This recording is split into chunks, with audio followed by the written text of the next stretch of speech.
Olá! Hoje nossa conversa vai fundo num momento bem intenso da história do Brasil. A Revolta Paulista de 1932. Isso mesmo. Foi um dos maiores conflitos armados aqui dentro, sabe? São Paulo pegando em armas contra o governo central. Uma história complexa. E a pergunta que fica é: por quê? O que levou a essa revolta toda? Olha, os materiais que a gente analisou mostram, assim, várias camadas, né? Tem o descontentamento claro da elite paulista, que perdeu muito poder depois da Revolução de 30. Ah, sim. E tem a centralização forte do Getúlio Vargas. E também, o que é crucial, o uso de uma identidade regional, sabe? Para mobilizar o povo. Exato. Então, nosso objetivo aqui é investigar isso, né? Entender essas motivações, o que estava por trás do discurso oficial, ver os interesses políticos, econômicos, sempre olhando para as fontes que temos. Certo. Acho que a gente precisa voltar um pouquinho, né? Para aquele cenário pós-1930. Fundamental. A Revolução de 1930 acabou com aquela história da política do café com leite, né? E colocou Vargas no poder. E isso significou o quê? Que as elites paulistas que estavam acostumadas a mandar, foram meio que empurradas para os canteiros. Exatamente. E Vargas agiu rápido para consolidar o poder dele. Sim, e uma medida que, mexeu muito com os brios paulistas foi nomear interventores federais. Ah, o interventor. Isso. Em São Paulo, colocar o João Alberto Lins de Barros, que era lá de Pernambuco, militar, foi visto quase como uma afronta, sabe? Um sinal de desprezo, talvez. Exato. E junto com isso, Vargas diminuiu a autonomia dos estados, implementou políticas econômicas novas, taxações, leis trabalhistas, que batiam de frente com os interesses da elite do café. Quer dizer, foi juntando tudo. Foi o combustível para a insatisfação, né? Acendeu a chama. E essa perda de controle local foi sentida mesmo, né? Tanto que levou a uma reação, uma organização. Sim, a Frente Única Paulista. Isso. Antigos rivais políticos, o PD e o PRP, se uniram e as exigências eram bem claras, né? Claríssimas, nova Constituição para o Brasil. Um governador paulista. E o fim dos interventores. Era isso. Mas ainda faltava alguma coisa para explodir, né? Um gatilho emocional. E ele veio. De forma trágica, em maio de 32, a morte daqueles 4 estudantes, Martins, Miragaia, Drauzio e Camargo. O MMDC. Exatamente. As iniciais viraram um símbolo poderoso quase que instantaneamente. Eles se tornaram os mártires da causa. É impressionante como esse simbolismo funciona, né? A morte deles canalizou uma raiva que já existia por outras razões, políticas, econômicas. Sem dúvida.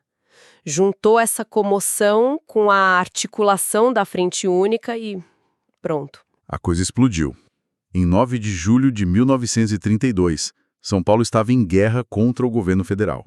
E para manter uma guerra dessas, precisava de gente, né? Mobilização popular. E aí entra a identidade paulista como ferramenta. Como assim? As elites resgataram a figura do bandeirante, sabe? Aquele símbolo do pioneirismo, da liderança de São Paulo. Ah, entendi. Para justificar a luta. Isso. Construíram uma narrativa, né? São Paulo como o lugar da lei, do progresso, resistindo a um governo central visto como autoritário. E a propaganda ajudou muito nisso, imagino. Demais. Cartazes com o MMDC, a bandeira paulista em todo lugar, slogans tipo "Você tem um dever a cumprir". Criou-se todo um clima de heroísmo cívico. Mas por trás dessa imagem heróica... Tinha o interesse bem concreto da elite paulista de voltar para o jogo, né? Recuperar o poder político e econômico que tinha ido embora em 1930. Só que no campo de batalha a história foi outra. Pois é, a realidade foi dura. O governo federal tinha mais gente, mais armas. E o apoio de outros estados, que foi crucial. Sim, depois de quase 3 meses de luta, em outubro de 32, as forças paulistas tiveram que se render. Militarmente, foi uma derrota clara. Derrota militar. Mas e politicamente? Aí é que está o paradoxo interessante. A derrota militar aconteceu, mas o movimento deixou marcas políticas importantes. Como assim? A pressão foi tão grande que o Vargas teve que fazer concessões Ele convocou uma Assembleia Constituinte já em 1933. Que era uma das grandes demandas paulistas. Exatamente. E dessa Constituinte saiu a Constituição de 1934. Então, veja bem, uma derrota militar pode gerar vitórias políticas simbólicas. Interessante isso. O movimento acabou sendo visto depois como uma luta heróica pela legalidade, né? E fortaleceu muito a identidade cívica de São Paulo, algo que a gente vê até hoje. Então, para a gente amarrar aqui, o que podemos tirar dessa análise toda? A revolta de 32 foi esse choque, né?